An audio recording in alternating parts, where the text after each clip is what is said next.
лекція звичайна. Звичайна по об'єктних питаннях естетика літератури, поетика, теорія літературного процесу і незвичайна. Незвичайна тим, що у нас у гостях наші колеги, письменники областного отделения Союза письменников Беларуси. І тому для певної продуктивності ми проведемо сьогоднішні лекційні заняття у формі такого брифінгу-діалогу, де він розміщує, що деталі, які подиктували наші студенти, откажуть письменники, і нам та полярність буде місце бути, ми будемо тільки її вітати. Будемо вітати. Я дала вам творчість, це і дар, скажу. Дар не знайдется, а покуда вместе гэтай крыш і імкнуться быць пачутым. Зрэшты, паэт заўсёды збудоўвае свой мастацкі свет як бажніцу, дзе стрэліцца яго асабовасць і непаўторнасць.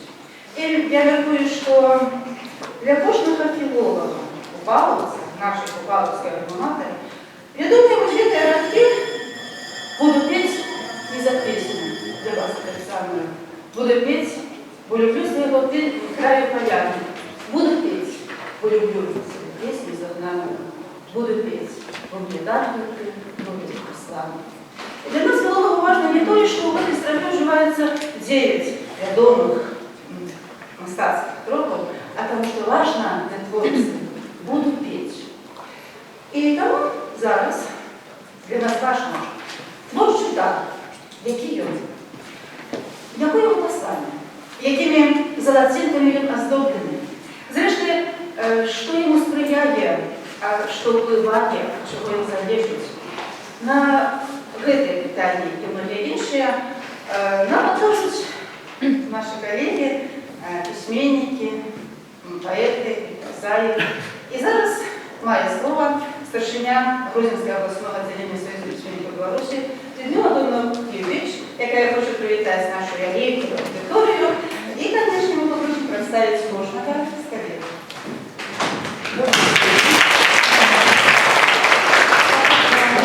Наши сестры не тому, что вы только студенты, а тому, что вы филологи будущие, там я еще почула пригоже, як ви розмовляєте на народній мові, на білоруській мові, і мені це вельми сподобалося, вельми імпонує. Я вітаю вас на гэтым мерапрыемстве, і я думаю, што вы цікавіцеся творчасцю гродзенскіх паэтаў, наогул беларускіх пісьменнікаў, паэтаў і празаікаў. І вы зададзіце нам сёння шмат пытанняў, на якія мы пастараемся адказаць. Сёння мы прыйшлі да вас вот у гэтым складзе. З таго боку сядзіць ад мяне Аліна Эдмундовна Сабудь, яна таксама чалец нашага Гродзенскага областного отделения Союза письменников Беларуси, як літаратуразнаўца, як літаратурны крытык. Яна шмат дапамагае нам у Союзе разабрацца, калі-нікалі, у творчасці і ўласнай, і сваіх калегаў. Затым Пётр Ярославович Сямінскі. Гэтага чалавека таксама ўсе ведаюць на Гродзеншчыне, не толькі ў нашым горадзе, а і ва ўсёй Беларусі. Гэты чалавек спрабуе сябе ў розных жанрах. Ён піша прозу, паэзію на рускай, на беларускай мовах. Ён піша драматычныя творы, дзіцячыя творы і жартаўлівыя, гумарыстычныя. Яшчэ ў яго ёсць такая рыса, як уніклога, таму што ён можа складаць вершы проста экспромтам, проста вот так, на хаду у любой аудыторыі. У Петра Ярославовича шмат кніг у розных гэтых жанрах. Далей Галіна Анатольевна Богдан. Яна вядома ў літаратурным свеце пад псеўданімам літаратурным Ліна Богданова. Напэўна, вы бачылі кніжкі ў крамах кніжных Ліна Богданова, таму што яна піша прозу прыгодніцкую, дэтэктыўную, жаночую, а яшчэ яна піша вельмі цікавыя апошнім часам, пасля апошняй гады кнігі для падлеткаў нашых, якіх так не хапае, і выказвае, і там акрэслівае, і стараецца, каб зразумелі ўсе гэтыя праблемы падлеткавыя, і ў першую чаргу самі падлеткі, іх бацькі, іх настаўнікі і іх сябры па вучобе, школьнікі. У Ліны Богдановай таксама шмат вельмі кніг, і яна, калі вы сёння будзеце чытаць, яна пра гэта раскажа, нешта працытуе, напэўна, правда, Галіна Анатольевна. Дмитрий Николаевич Радзівович, таксама вы яго ўсе ведаеце, таму што ён працуе ў Саюзе пісьменнікаў, у нашым Гродзенскім абласным, ён з'яўляецца галоўным спецыялістам і выконвае абавязкі майго намесніка.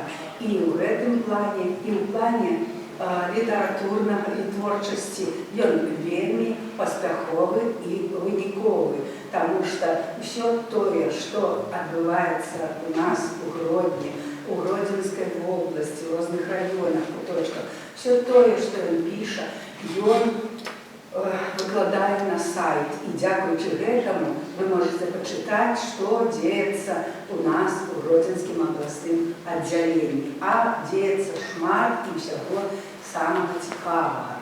Дмитрий Николаевич паэт, літаратуразнаўца, ён крытык, публіцыст і таксама мае некалькі кніг паэзіі і публіцыстыкі, ўжо мае кнігі.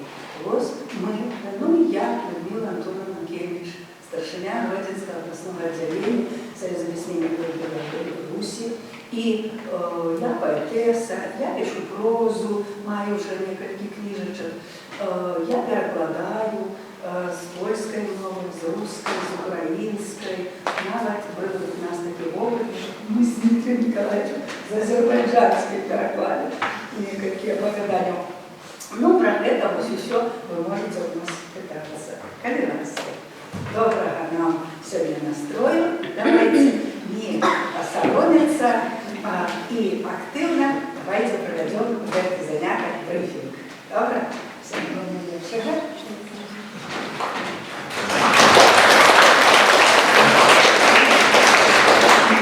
Починати з першого складання.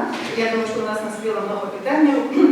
Боюся, що ми ще питання, може бути, навіть не відкажемо, але ми студентська аудиторія буде якраз провокувати письменників на то, як максимально лаконично і максимально кожен мог би виказатися. І дуже просимо на наше питання виказати іменно свою позицію, і коли можна підтвердити віршуванням, спеціалізованими питаннями. Прекрасно. Працюємо в максимальному режимі. Я не веду, які питання підготували. Зараз діалог тільки студентської аудиторії і письменників.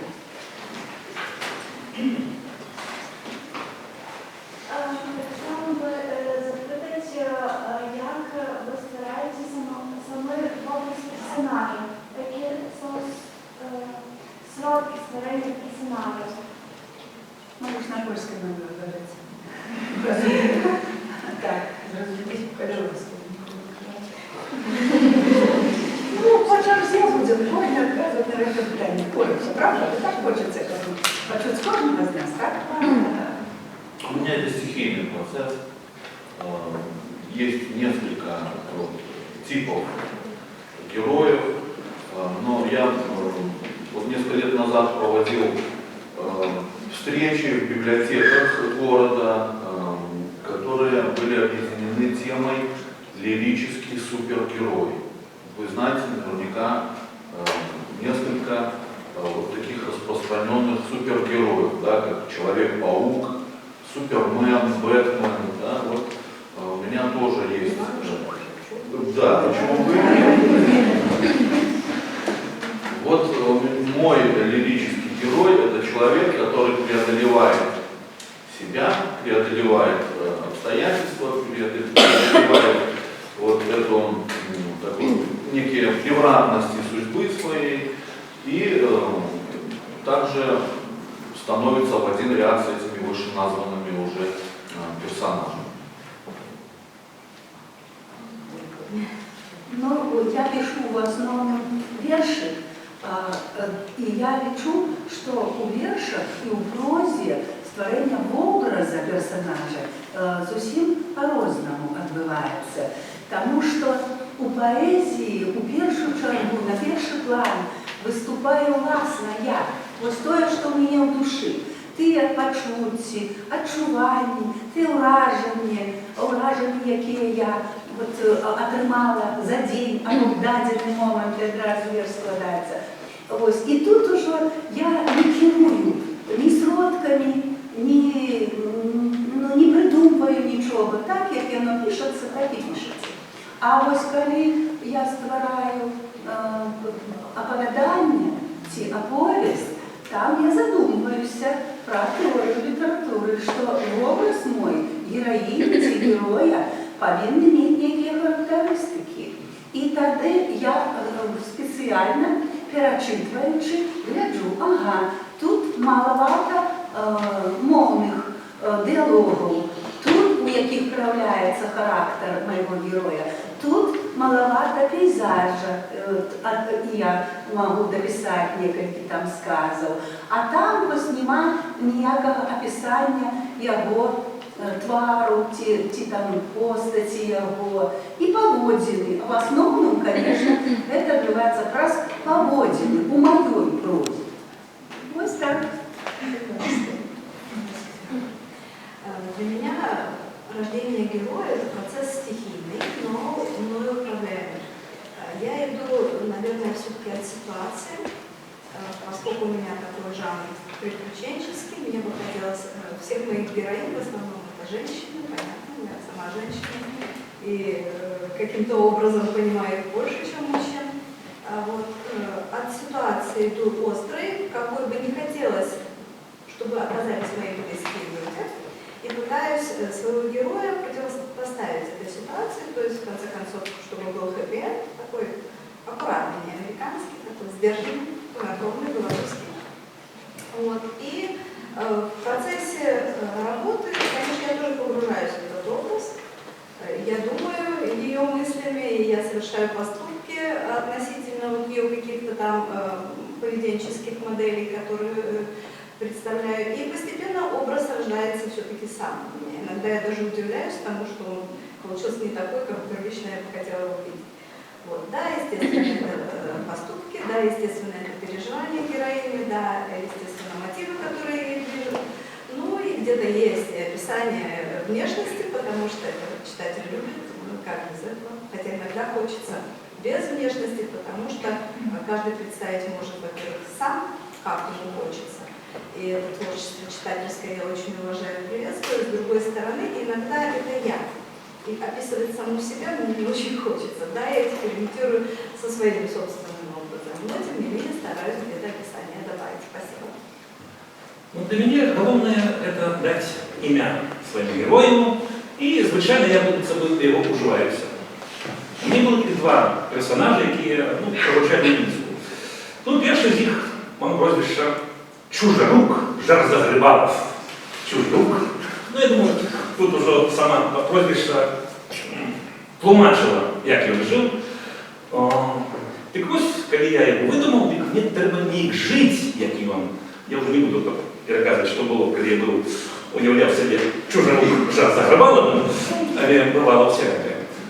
Так ось його, однойче там мене у Мінську коментували таким, и однойче мой роман «Ведьме там нехто», не то, что ганьбу в Мінську, але робив критичне зауваги.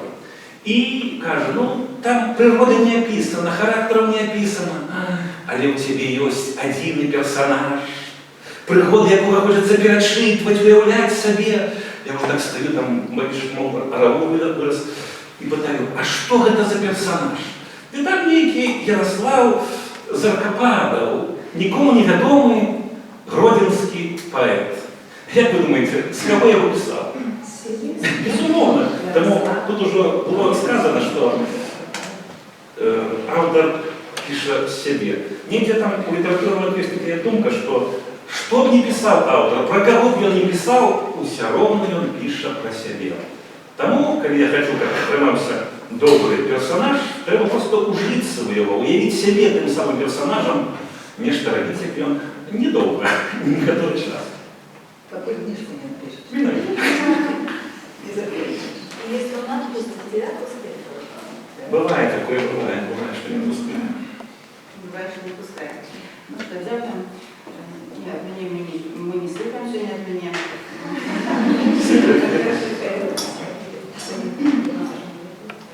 Я хотела добавить просто, что Сократин, як казав Ян Гавриль, у письменнику завжди живе дитя. І з другого боку, як він стверджав, що найвеличша правда – це вимисел.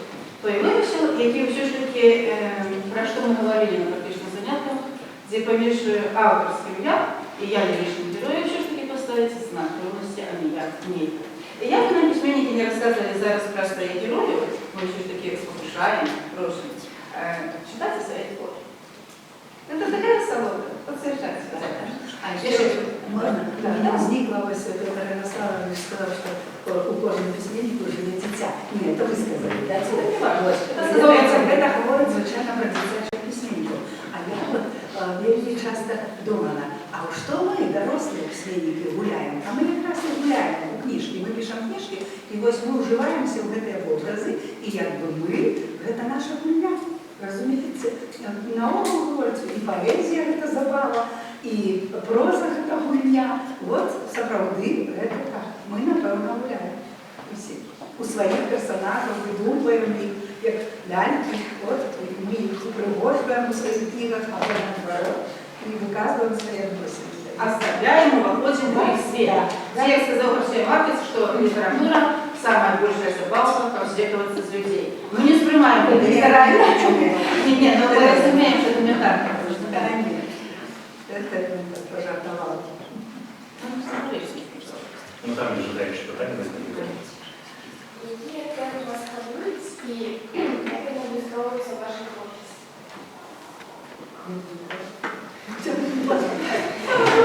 Яким темам сопровождається Карабах, які любимі теми, які просяться?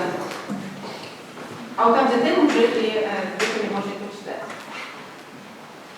Хорошо, это непростой вопрос, потому что все переменчиво.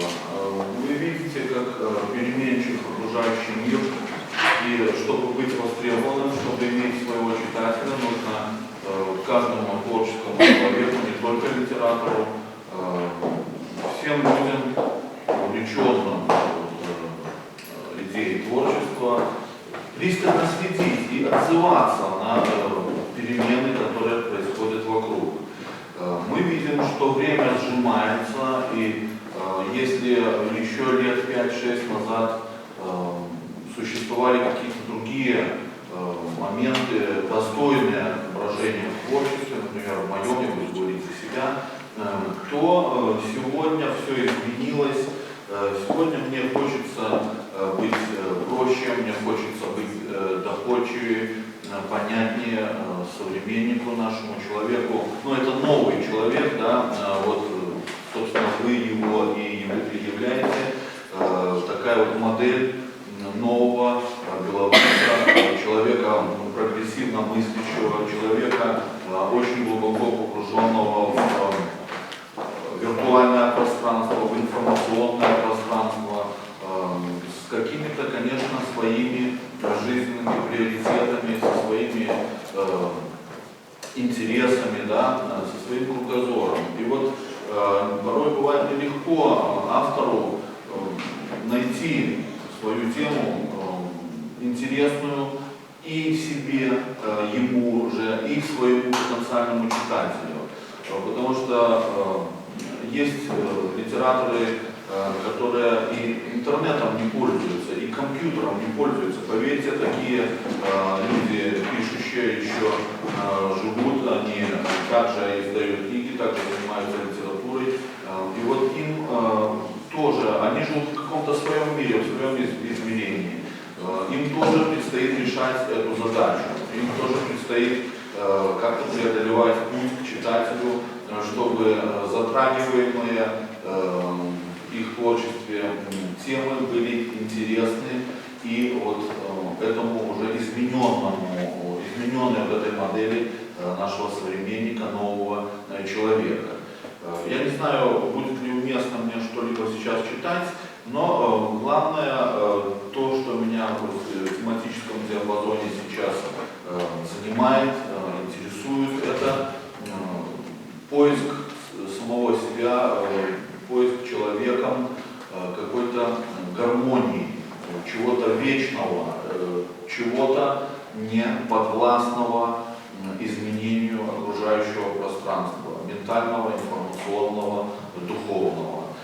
Вот я ищу какую-то вечную ценность, которая в вот этом динамично изменяющемся мире остается неизменной для меня, поэтому сакральной. Вельми добре, але для нас дуже хорошо, зараз не тільки слухачу, вельми важливо почути поетка по радках і поміж радками Олега Умовка, але й почути зараз.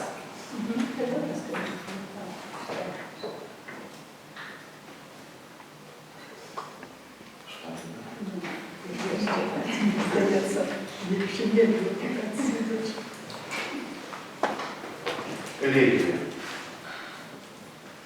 Когда уже некуда больше идти, давно позади все былые тревоги, и, к счастью, давно позабыты дороги, и наших следов там уже не найти. Когда уже некуда больше идти, давай распахнем же врата вековые, покинутых всеми чертогов палат, свой дух закаляя для боли утрат. Все будет неясным, все будет впервые. Давай распахнем же врата вековые, на скользких ступенях, ведущих в Тартар, застыла в затишье пучина страстей. В небесных покоях не чают гостей, и люд вечно мается, молод и стар, на скользких ступенях, ведущих в Тартар. Все снова неясно, все тает во мгле, и я, одинокий, сюда же бреду, по топям, по ГОСТам, по тонкому льду, как будто мне места уж нет на земле. Все снова неясно, все тает во мгле.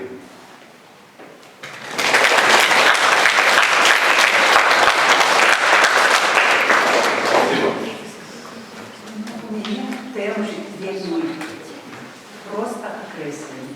Дві великі і любимі, на які найбільше після кошмарного писання я обнаружила, що написала вірш. Це тема родини малої Юлії і тема кохання. А так я пишу морозные темы, абсолютно. И кое-что хранало мою душу. И выпустила несколько книг, а его сюжет и книжечки, которые сегодня принесла, она называется «Безовый дом».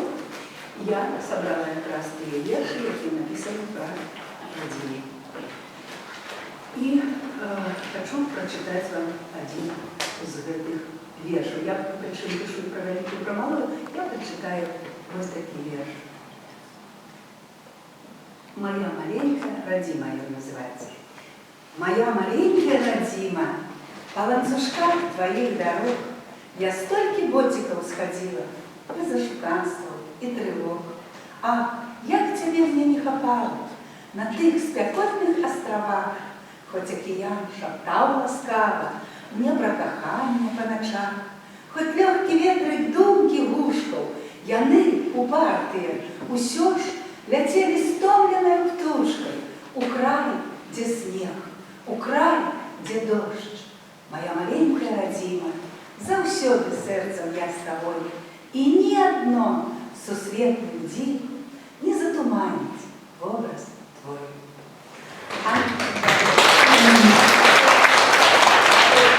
Что для две великие темы. Тема кохання. Я прочитаю вам свой, и не свой только, а свой первый верш, который распознали як менавіта верш про кохання, наповнений поэзией.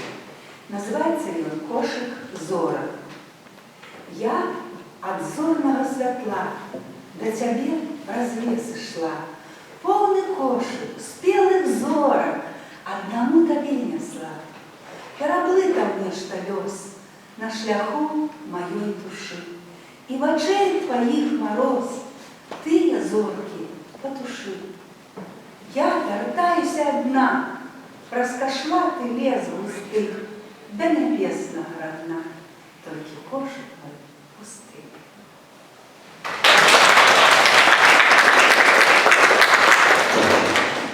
Всегда завидую поэтам, как легко выступать перед публикой. Насчет темы. У меня как бы главные, наверное, две позиции во взрослой моей прозе. Это свобода личности и, наверное, право личности на счастье и успех. Я пишу такие арт-терапевтические позитивные вещи, которые настраивают людей старшего возраста, не скажу пожилого, всякого старшего, на то, что впереди еще очень много приятного в жизни, мне очень хочется их поддержать. Для детей пишу я, наверное, с позиции педагога, очень много лет проработавшего непосредственно с детьми и в тренингах, когда мы с ними работаем, очень много возникает проблем. И главная проблема – это коммуникативные барьеры. Когда подросток не может ни с кем поделиться своими проблемами и решать их сам в меру своего социального опыта, которого, к сожалению, у него очень мало. И делает ошибки, причем иногда фатальные ошибки. Вот моделирование различных вариантов поведенческих ситуаций – это для меня важно в прозе.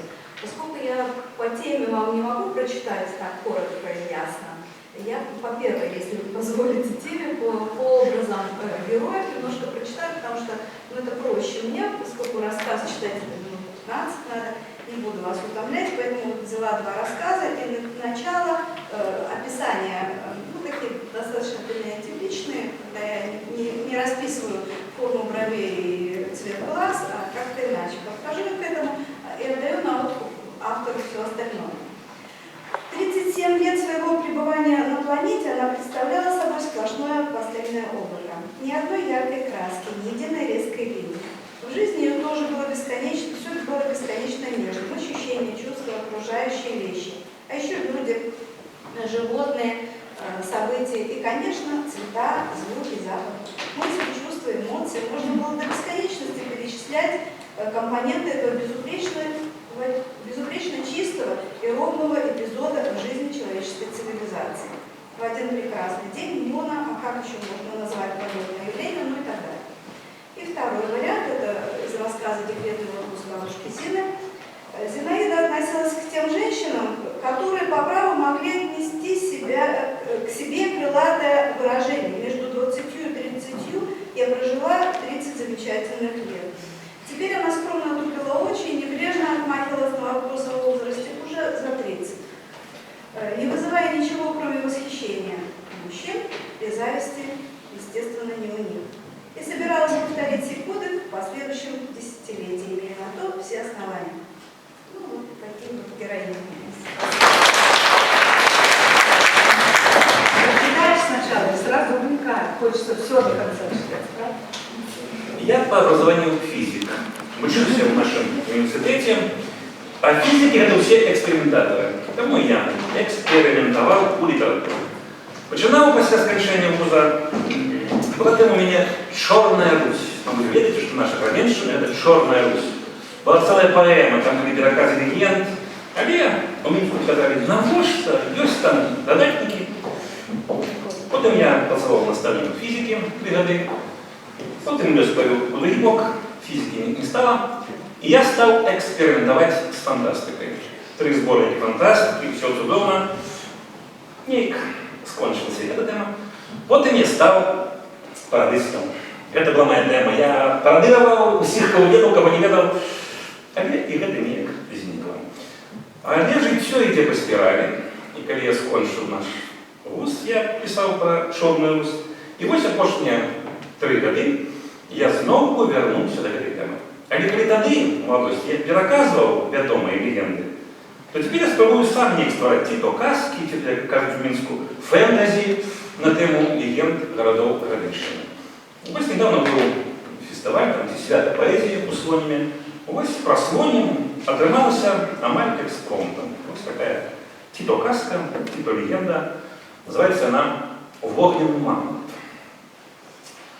Даўнюткім часам з поўначы на поўдзень таптаў па засцяжэнай кавылі, наўздзіў гаротны ў сумным тым паходзе, апошні самы мамонт на зямлі.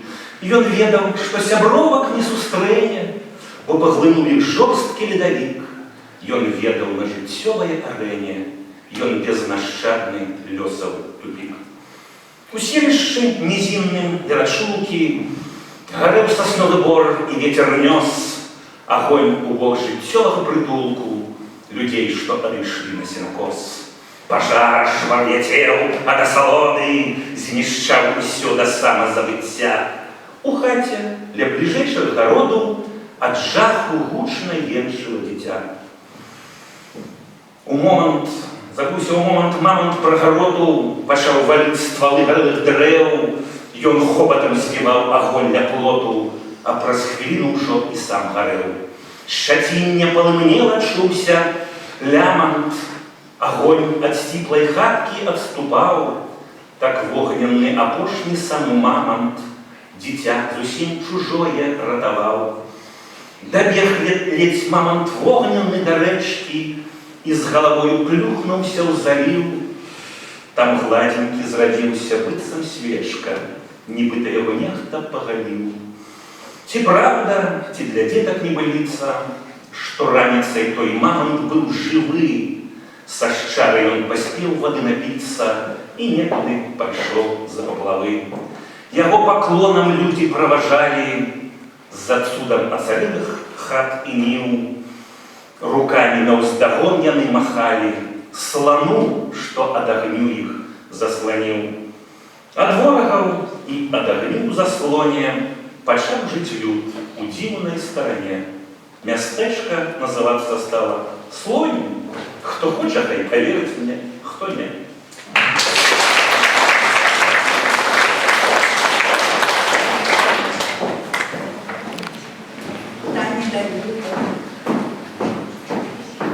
Что побудило вас написать первый год? Что мне тогда осталось вас? Ну, Вы написали первый год. И кто это? это был 8 класс. Тогда я жил в университете Голубосинут, участка года. Приехал 3 мая 1978 года, в день рождения моей матери. Купил ей подаруночек, вазочку с кветочками, сел в автобус, доехал, вышел, споткнулся, упал, хорошо разбился, подарунка не было, и отрывался пеш-пеш. Я указ такой не был. Не, я не заховался. Это была открытка, звичайно. А потім усе почалося процес нотатниками целым, нотатниками писал. Что вас наткнуло на Анатолию? Меня наткнула работа, потому что я изначально писала сценарии для всех школьных праздников, в том числе и шаланы, какие угодно. Мне так было легче, мне так было интереснее, потому что сценарий идет изнутри учреждения, а не который идет извне. И чтобы искать то, что хотела, ну, в общем, так. А первую свою книгу, она большая сразу получилась, я написала 11 лет назад, в 2008 году. Книга у меня тоже работа, она меня так забила в угол, что мне хотелось какой-то выход получить еще дополнительный. Вот открылся этот астральный проход для меня, и я туда вошла. Вот. Что это за книга? Книга эта сейчас называется «По серпантину». Первично она называлась «Прелюдия счастья для меня в четверть века». Вот, ну, в общем, как-то так. Ну, я почала писать вельми рано. В первом классе я написала свой первый вірш, коли наставниця задала сочинение на первого сна. Уже умели писать. И я написала это сочинение у выгляде верша. И сама не разумела, что это верш. И отрымала одинку великую. И вельми плакала. А вызвали маму наставницкую, что это мама мне склала верши, потому что мама складала верши моя. была наставницей так само. Ось. І мама так само сказала, що я не складала її вірш. Це я, напевно, прочитала, запомнила, на пам'ять ведала і написала. Я все це відмовляла, і тоді вже мама зрозуміла, сказала, як будеш писати дві віршики, то давай, показуй мені. І коли я була вже в другому класі, третьому, четвертому, я писала вірші, ми посилали з мамою їх у дитячі газети. Зорька, Піонерська правда, Піонер Беларусь. І з того часу я пишу. У меня тоже похожая ситуация. Это было в школе, в раннем детстве, было мне 9 лет, когда 1982 был год. Учительница,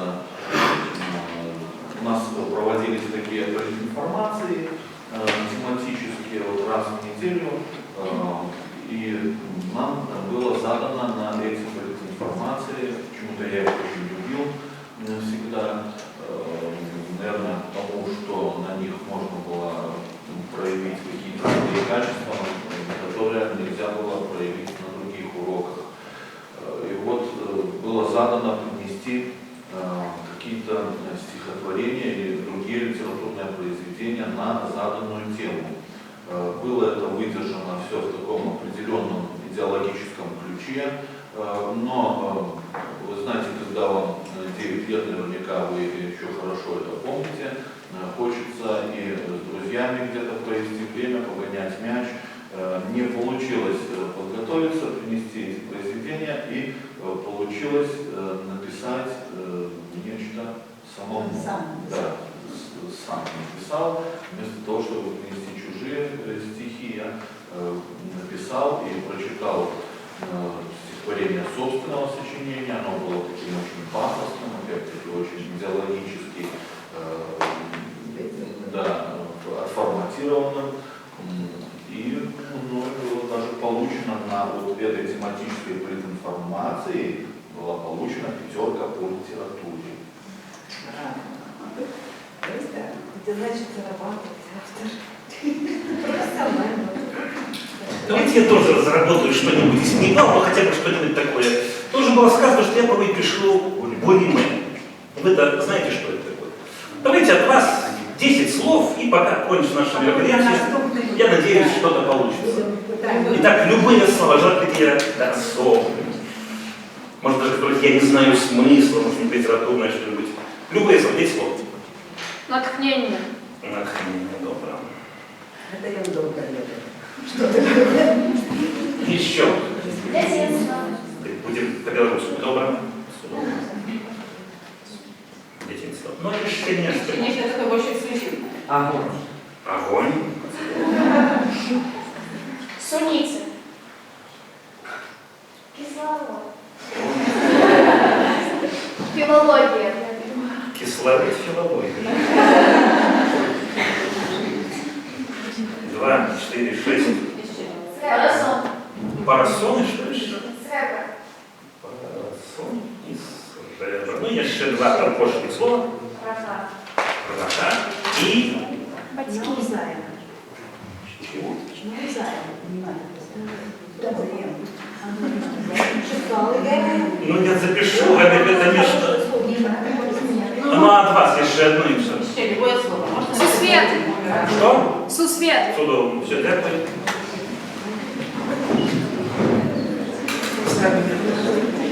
Так, ну а зараз я кажу чулі цікаве. Про перший вірш. Ми десь чули і композицію. Десь зараз коротка ремарка кожного з письменників. Як ви думаєте, без чого немагчима творчість? Без чого немагчима творчість, і тут вже заодно моя громадянская позиция. Ну, может быть, Николаевич так соковито рассказывал про планету информацию, то спросилось такое питание. Итак, без чего немагчима творчість и моя громадянская позиция. Ну, коли можно. Пару моментов поделиться. Лина Дмитровна, я участвую в таких встречах уже 3-й раз. Чую это питание так само 3-й раз. И оказывается, что самое дивное, Бачите, ви пам'ятаєте, я казав, що для творчості потрібен кубочок теплого напою. Я помню, так это было минулым году. Так я подумала, ваша позиция состоится той же, с кубочком напоя. Ну, кроме этого, нужно еще кое-что. Я сказал бы так, что для творчества мне нужен внутренний, прежде всего, комфорт, нужно быть в ладах с самим собой. А мне? Ну, А мне? Я пишу верши тільки як захворею, як розстроюся, где-то як стресс отримаю. Я вам за ночь 8 вершей написать. ну, это же не значит, что вы не в ладах. Не владаю, я так и себе, себе такая, что ты да, не владаю. Это выборы рисовали. Такая, чому мене Бог поставив у порогу, чому мене тое, чому. Я не владаю, я так. Ось, ні. Я могу написать вершки, коли у меня добрый настрой, коли усё навокол, вот, як тепер, наприклад, усюди і в житті, ну, сімейник, там, чи власник, на праці, усё ровненько, усё по чорті світі. А я мучусь, я не могу доброго верша написать. Я могу написать там віншаванку, кому-нибудь на день народження, обращение, что такое, разумеется. Передруковывать верши могу, заниматься творчеством могу, только не спецсерьезно. Ну, ясно. Для одного это душа спевает, а для другого это то, что соправляешь Славу Петровича Варюка внутренний конфликт, продушевное противоборство и это далее. Поскольку я не поэт, у меня все проще. Мне нужно желание. Стихи пишут. Ну, это стихи так, что по делу. Они как-то сами рождаются очень легко, когда надо. Да, это поэтому я к этому серьезно не отношу. А что касается прозы, мне надо желание и свободное время. Чтобы мне никто не мешал. Мне как... Все остальное я там говорю. Да, и вот кто-то доставает. Прозу дойти до компьютера, сесть и как никто не правда, долгий час никто тебе не отдавал. А в голове уже выписать, что я что Мне, как отрывался верш, ці навіть нечто прозаїчне, потрібна тема. Бо я такий чоловік, який ж три життя. Школа, література, більше, але коли нечто довго думаєш про нечто, воно само перетворяється у вірш.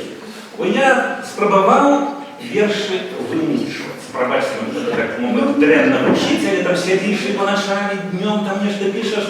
А потім, коли проходить час, я навіть і вірші не здаються. Але коли є мета, ті, коли відбувається нейка подія, ті приємне, ті там не вельми приємне, тут вони народжуються самі. Я порой тепер гляжу на некоторі вірші, які отрималися як експромти. І ось вони і віршами здаються, і радують навіть мене, що там про читача казати. Тому мені потрібна тема і нейка подія. Просто так видумлять, я-то умею видумлять, але это больше у прозе. А ось коли написать некий верш, это подія. Ось навіть сьогоднішня, що хочете, мені подія про подія. Уходжу в іншу. Нам хотели не приемно, что сегодня это задела. Я сказала Александр Блок, поэт завсюди, пише життя, пише біографію своєї душі. І ми чули, як делились письменники, что душа спевая, лашится, и она попутает, что мы называем попутой творчества. Да, путание. Я попутаю просто. Ніхто з вас не назвав натхнення. А яку роль грає натхнення в вашій творчості? Можно я начну? Я не знаю, чому, может, потому что я физик, я часто скажу на это питание, оно часто звучит. И я не верю в натхнение. Но вот когда я пишу экспорт, мне это не натхнение. Это просто как футболист, их там мяч, там, бьешь, смотрозовым себе тренируя. Это можно грешно, я скажу фразы, просто это тренировка. Мы, пробачьте нас, это уже похвальба, живем литературой. Это просто тренируемся, с дня в день мы пишем, разважаем. Я с вами хожу.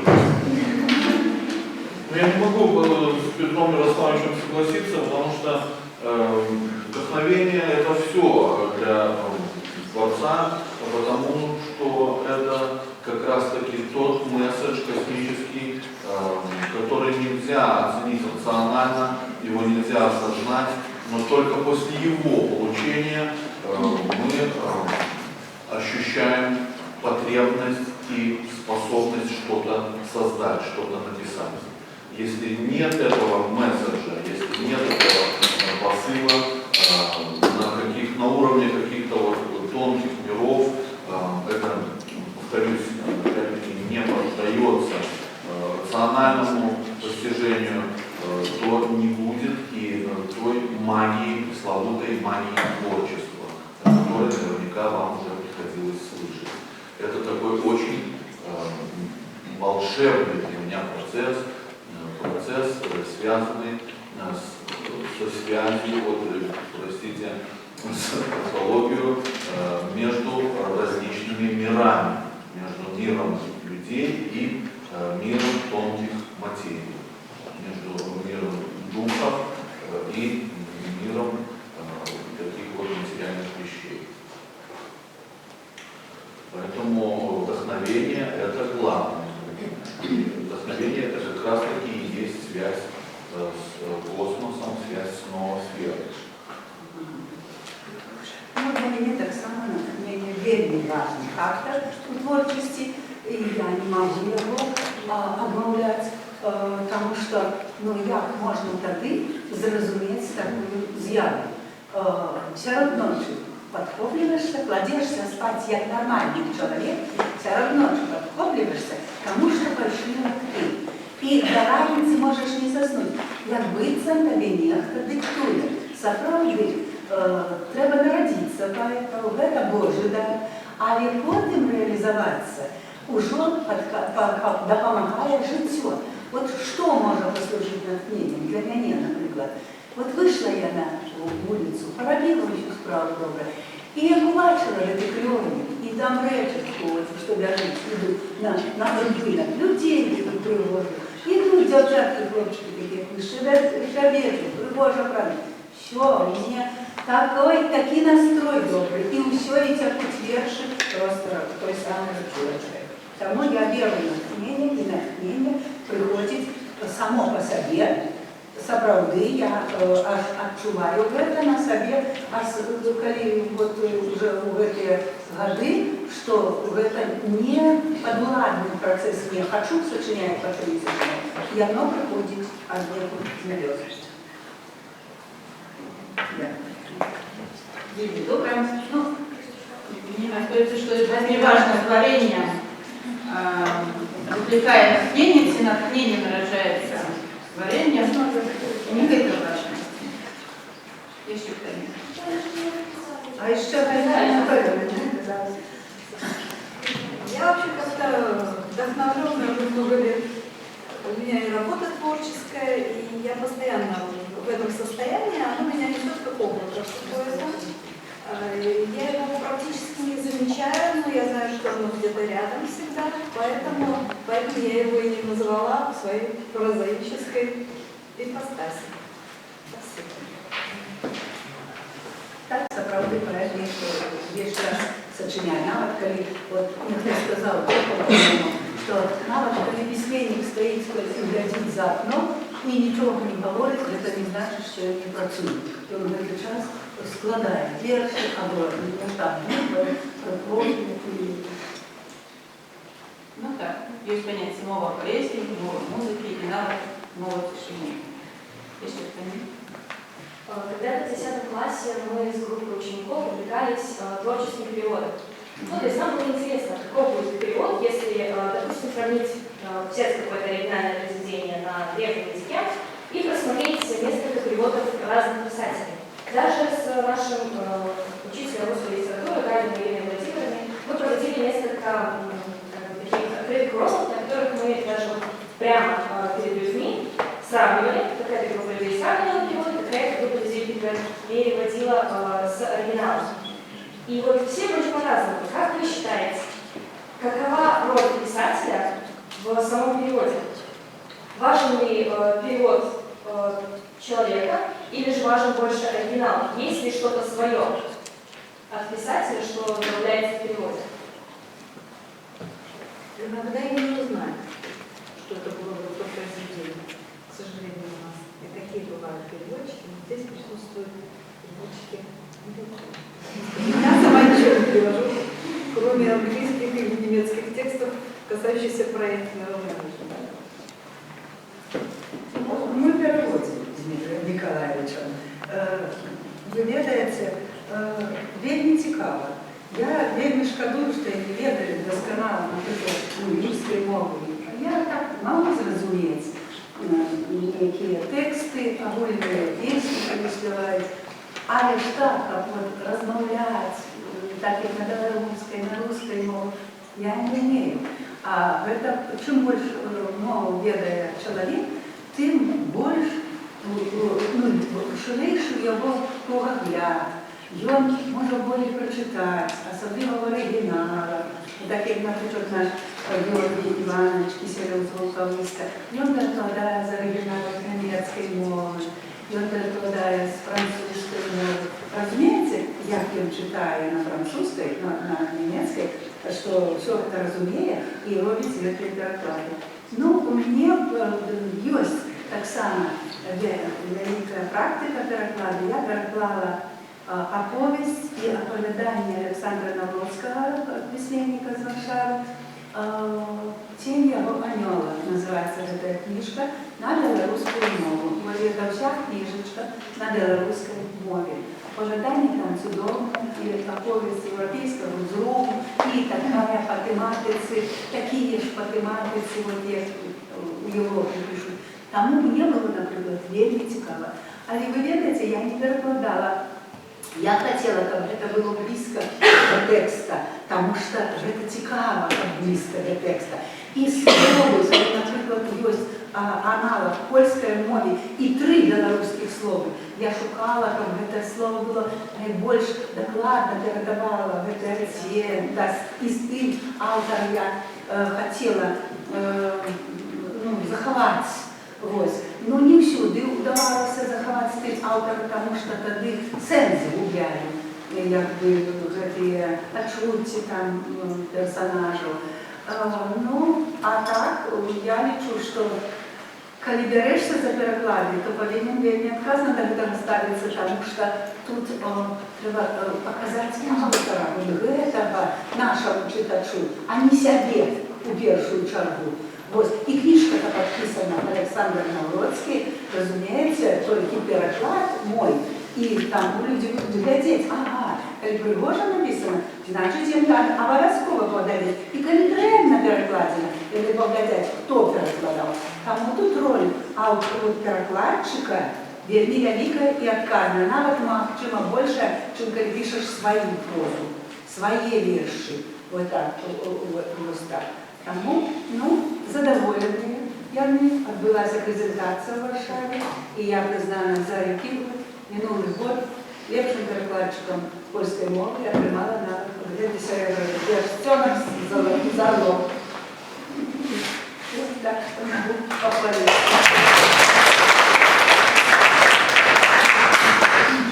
Ну, ще ми перекладаємо, дільничаємо, я хочу сказати, по таким проєкті «Берега дружби».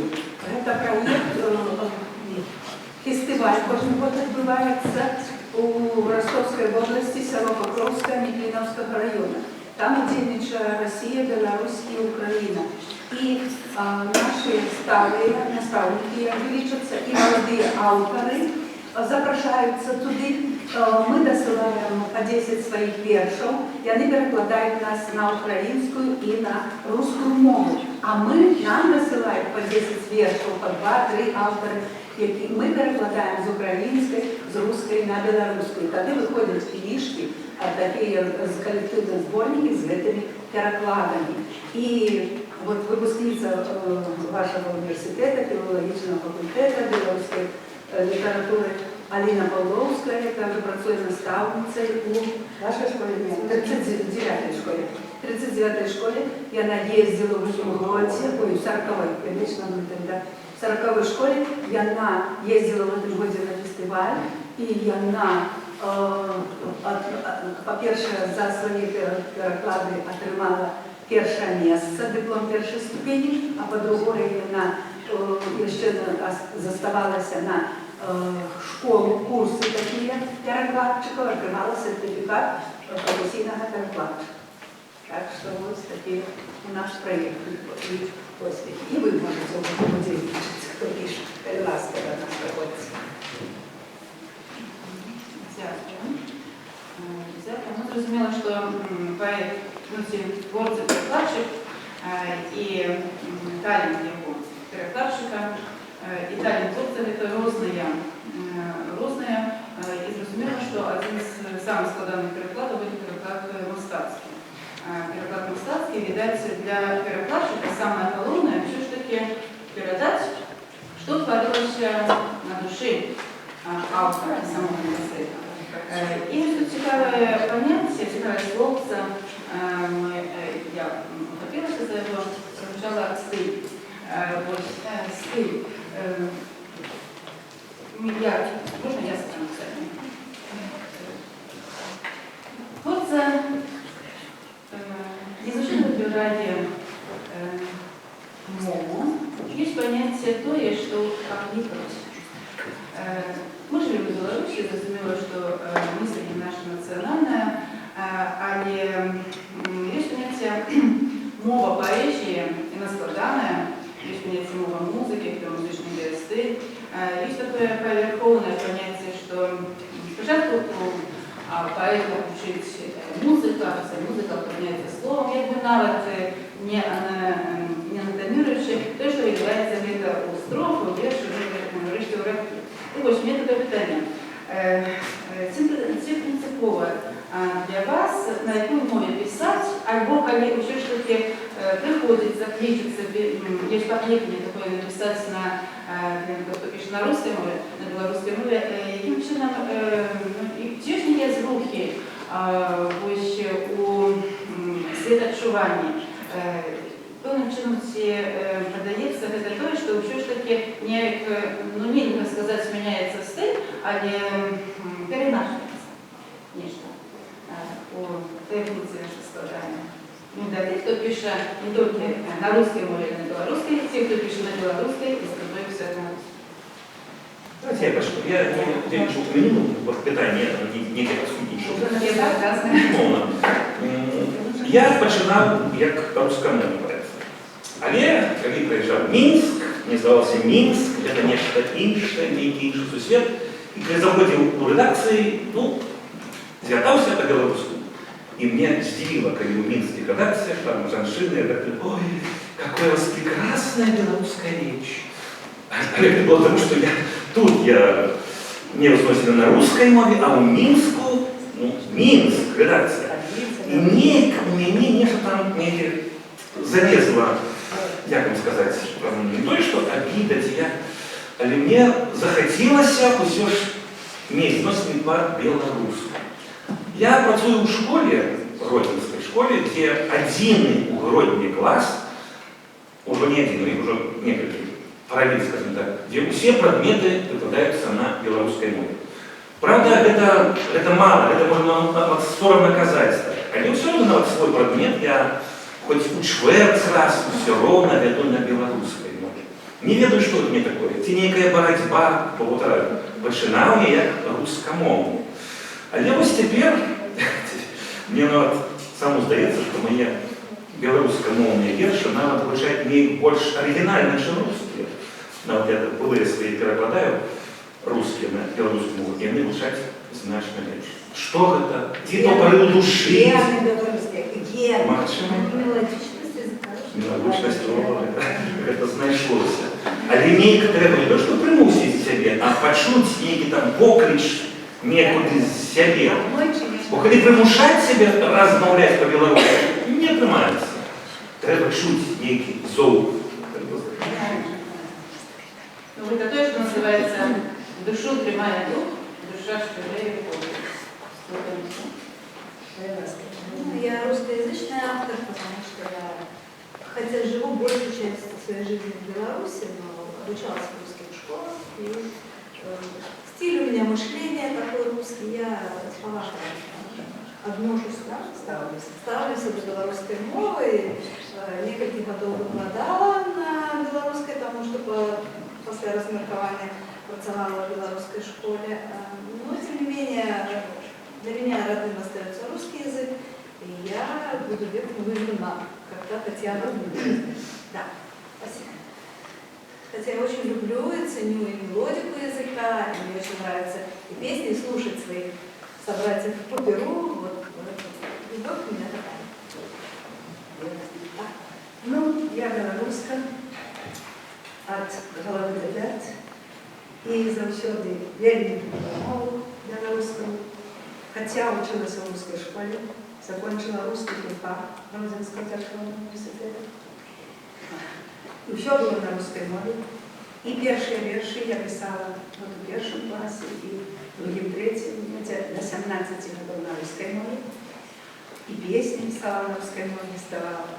А лишь завжди вельми любила белорусскую, уроки белорусской мовы. И завжди я там выступала, спевала «Золотую меру» и іншие песни, все, что наставник подарувал по программе.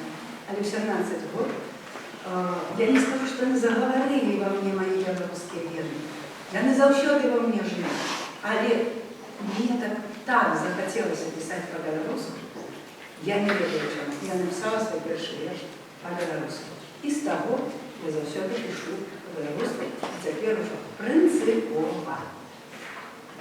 Як жить, як жить, як белорус.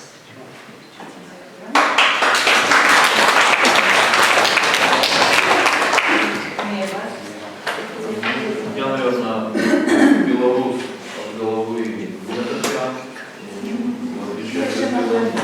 Да, может быть. Вопрос языка лично для меня очень болезненный, потому что твое покликание, которое сказала Алина Дмутровна, конечно, мной слышится, мной ощущается, что мой родной язык все-таки белорусский, но так вышло исторически. У меня в семье все мои родные говорят на русском языке, я думаю на русском языке и являюсь до определенной степени перфекционистом до тех пор, пока мое сознание не будет до конца, языковое сознание, а может быть даже и не только, не будет до конца белорусским, я этот путь мной не будет преодолен. Хотя мной написано кое-что и по-белорусски, если вы зайдете на писатели.бивай, то в пресс-службе нашей, как уже сегодня говорилось, освещается наша литературная жизнь мною на белорусском. Многие тексты проходят правки и инспектируются Людмилой Антоновной, редактируются Людмилой Антоновной. Но все-таки я считаю, что покликание, необходимость и на уровне языка быть настоящим белорусом, все-таки сочетается мной с моей гражданской позицией, согласно которой я рассматриваю русский язык как средство межнационального общения в нашем многонациональном белорусском обществе и на территории постсоветского пространства, как английский, вы знаете, в странах Западной Европы и Америки, так и русский язык выполняет ту же функцию на территории нашей с вами территории нашей с вами жизни, обыденной, повседневной. И без этого также нельзя обойтись, потому что в слове «белорус» корень, одна из основ «рус», мы считаем, что наши языки очень похожи. Перекладать с русской мовы вельми тяжко, а вот с польской, с украинской, просто солода. И они больше подобные. И можно напад заховать той самый ритм верша, разумеется, стиль верша. И ритмы вельми часто нам выходят, а за русской мовой тяжко перекладать. Потому что там сила ментальности, логично. Я крышечку А еще не можно, сбоку. я вам скажу, вот, Егор сказал про то, что я думаю на русской мове. Вы не пам'ятаєте, але в 90-х годы, коли відбулася перебудова в наших країнах, СНГ, дик усі почали переходити на білоруську мову. І у нас у коледжі мистецтва, де я працювала, всі одразу перейшли на білоруську мову і викладали предмети свої. А ті, хто не мог по яких причинах, усі говорили, я ж думаю по-русски, я думаю, надо спочатку думати на білоруській мові, потім говорити. Неправда, луфта, самая правда луфта. Тому що на собі проверила, розмовляла по-русски, вірші почала з 17 років писати. И все ровно я размовляла по-русски, разумеете? А вот все больше, когда уже в поэзию выходила, и в литературу белорусскую, и больше стала читать, я зразумела, когда я начала говорить, выкладать предметы на белорусской мове, я себе зловила на думці, что я иду по городе, просто по улице, и сама с собой некие думки обмерковываю на белорусской мове, а не на русской. Після того, як я вже шмат стала говорити на білоруській мові, а не як це спочатку думаєш. Думаєш не на якій мові, думаєш і думаєш. Ось. А коли услив, вот так внутрі, промовляєш які фразочки такі по собі, ось вони вископують на той мові, на якій пишеш, говориш частей. І у Дмитра Миколаевича це русська мова, хоча він вельми хорошо пише по-білоруську артикули, такі критичні, різні, публіцистичні, і добре володає білоруською мовою. Ось. Ну, там, как бы, правильно, там маленькие некие такие уже тонкости. Ось. А я почала думати на білоруській мові і розмовляти у житті на білоруській мові, і все нормально. Ну так, я думаю, то, что сказал Зубтика, что я думаю по-русски, это не так. Я русскомовная. Мысли не все-таки, сподіваюся, у вас остается своим национальным. Только оформлена на русской мове. Я правда, мы прошлом лечить вас по-русски, русскомовным поэтому. А для себя представить, может быть, все равно наше мышление национальное, и, может быть, сохраняет что-то думаю, что перекладать славянство еще что-то экологично ближайшая ментальность как польская, чем российская. Это разгорнутость российской души, ну, ментальность снова же все-таки меньше аппарат. С нашим национальным мышлением, я думаю, что для нас остается черный колером жалобы, а не исходников. Те ночи остается для нас все-таки не той таємницей и нечем собранием, и мы не пишем пока что тысячи арабские ночи. Добре. Можно. Ось ви кажете, що займаєтеся перекладом. А ви переклад задержаний. Як ви перекладаєтеся? Якась робота робите, фішку я пишу?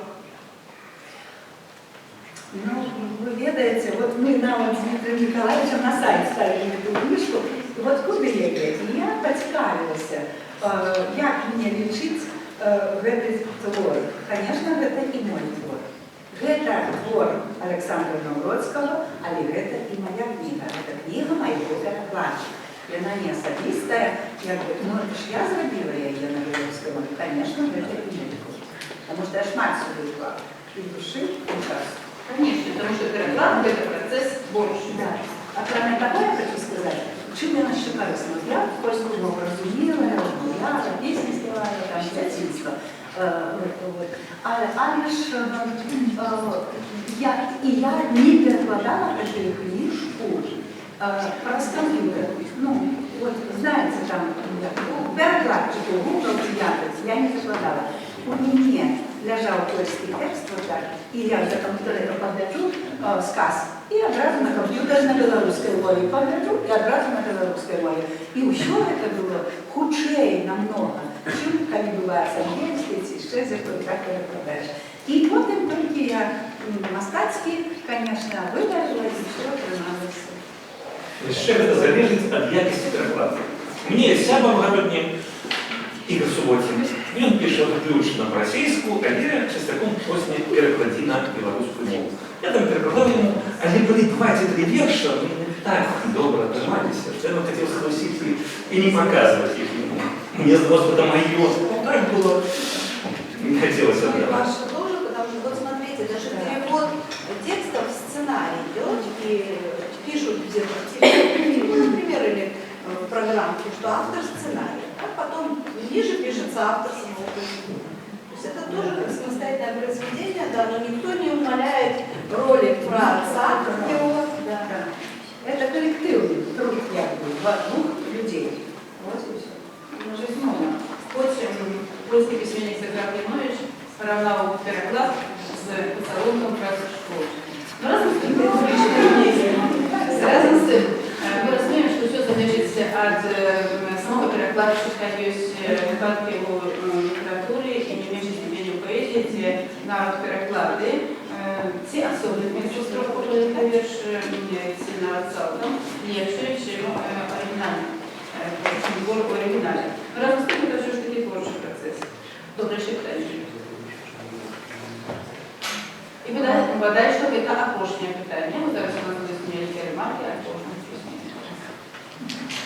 Это трохи не про поэтку, не про книгу, але вот некоторые больше сказали, такі третья хвали русского отражения. Вы я прекрасно читаете эту книгу? Я отчуваю усюду, потому что я часто бываю в нашей столице, на разных мероприятиях и на президиумах, управлениях Союза письменников Беларуси. По-перше, больше людей стало размовлять на мове белорусской. И на этом уроке, бывает, заходишь в кран, а там молодая сім'я з дитятком і колясочці, и размовляют на белорусской мове.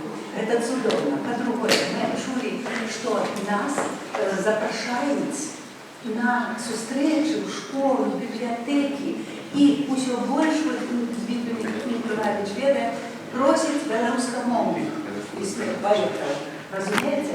Тому, вот мы же несколько годов назад не ведали про Всесвітний день родной мовы. А теперь это не день, а отзначается целый лютый месяц. Вот. Тебе это правильно, да. И мы завсёды приходим сюда, в университет, вот это аудитория, означает, со студентами, вот. Мы не ведали про Всесвітний день поэзии. И калибровать... Всесвітний день поэзии. Ой, як соромно. 21 сакавика. Праздник сезона. А 3 сакавика это Международный день письменника. Есть день работников культуры, актеров, химиков, да, наставников. А вот есть у письменников Международный день письменника. Это 3 сакавика. Мы все эти дни отзначаем. Особенно нам подобается День родной мовы, потому что День родной мовы – это не только мова белорусской, это у каждого человека своя родная мова. И тому мы ладим мероприятия, часто понятие мова, а часто и студенты университета на туркменской читают стихи, и на индийской, и на разных інших мовах. Разумеется, тому это время цікаво в этот день вспомнить про свои песни, про свою мову, про верши. И вот это нес выступальное положение. Разумеется, долучаются люди, приходят молодые, ну и пишут на белорусской мове. Молодые авторы приходят до нас. Не так часто, они приходят. Тому ми відчуваємо це. І огульна зацікавленість мовою навіть держави, щоб відкривалися вже нарешті і класи білоруськомовні. Хай нема в нас школи білоруської, але класи є. І приходять. Да, есть и у многих. И деток с каждым годом еще больше. Ранее 2-3 было в классе, а теперь и по 11, и по 12 есть в классе. Так что в этом все будет похвалено. И мы решим, что мы, письменники, до этого маем непосредственное подчинение Тому що, ну хто заховує нашу родну мову? У першу чергу це хто? Це бабуль філософ. Правильно? Другую – это письменники, які пишуть на мові.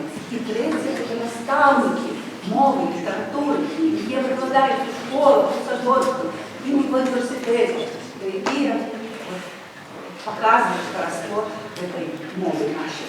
Я влюбилася в свою мову з дитинства, але ж я ніколи не забуду, як я училася тут в університеті на русском філології, а в нас була наставниця Дана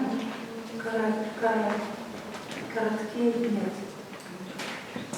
Тут у вас на русской яка на русской мові викладала навчається. А розумієте, я зараз вспомню, Яна Каратинська. Вот. Дар'я Николаевна Каратинская. Вот. Вы разумеете, усі факт русский розмовляють усі на русской мові. До її підходять, всі відпрошуються, там ті що. А вона з усіми на білоруській мові. На Гана наставники виходять, ясна, сонька світить. Усі стоять у кружочку наставники, вот доценти, там, професори. Всі розмовляють на русской мові. А вона вся робить на білоруській мові. Я просто не влюбилась. Это треба прийти к этому липу. Дякую. А это такая ремарка, что меня как бы полохает это третье отражение. Воно политикой повелая. Я уже 3 разы, не меньше, 3 разы, у них там сайте, у них стоят здания. Чтобы там выборчая комиссия круговая, и то, что в нем ходе там, я помню, Калинину верши читал, ну, добре, что мова отражается, а не как политика, наверное, это уже... Политику я не имела на увазе, я имела на увазе вот отчувание внутри, вот это дыхание у городе, у республицы, знаете, где приедешь там на район, в библиотеку, вот это отчувание имела на увазе, политику не я не имела. Дякую, Лілія. Ну і тут час, на жаль, що ліпше є закінчується вільні хутка. Наприкінці ми попросимо, а не зараз, наприкінці ми попросимо кожного з письменників все ж таки на розслідання. Одним сказом, одним фразой сказать, у моих разумений поэт оригинальный это той, первый и другой, одним сказом, пожадання этой аудитории филологов. Але зараз потрібно час послухати все ж таки про творення Андрея Славича. Складно сегодня. Вы мне дали такие слова. Натхнение, дитинство, огонь, суницы, кислород, филология, парасон, сребра, рака, сусвет. Ну и там было нечто навзаем. Как не покрыть свою загробку. Называется экспром «Навзаем с филологией». Ну, мы все сустракаем натхнення, коли судом взяли дитинство, і тое святое імгнення дарує з душою одинство. Життя летутенний огонь нам долить не только суницы, а творчести скрыла огонь здесь сняет для нас небылицы. Нам в образы, як кислород, кохання і ідеологія здавна, день за днем, з году в год, живенете у нас филология. Яна перервать може сон, мою из листа клена сребра, отбедал яна парасон, яна замест виски и хлеба. Дён наших вируй рака, и мчить прозбуденность су свету, а прывід надей из радка, нясе осолоду поэту. С каханнем дадём навзаем, мы лёс шляхи познаем.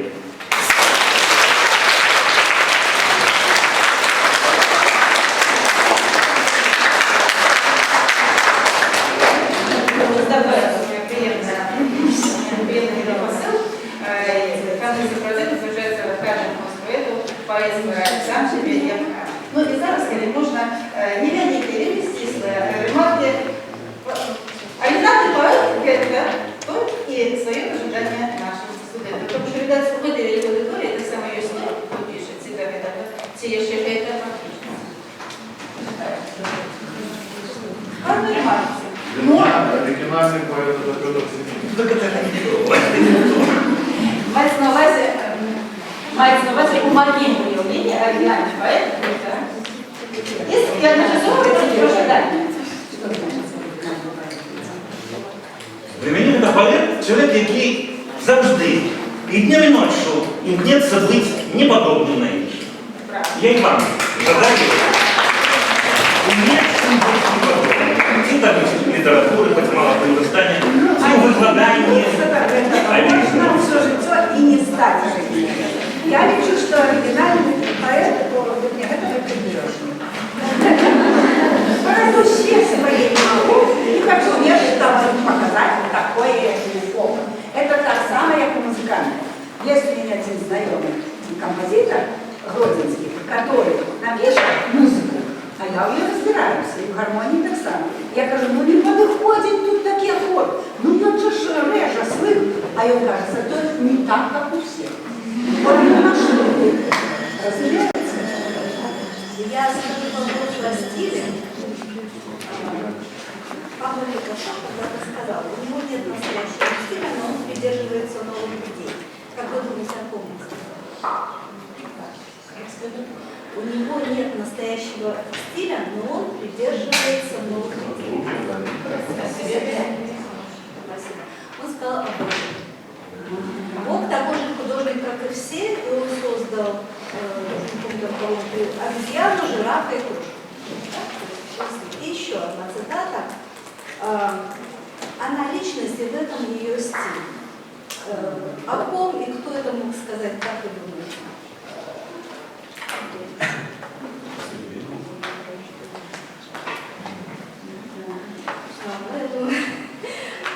Так могла сказать Алла Пугачева о себе. Я хочу пожелать славы, иметь возможность, желание и силы остаться с собой.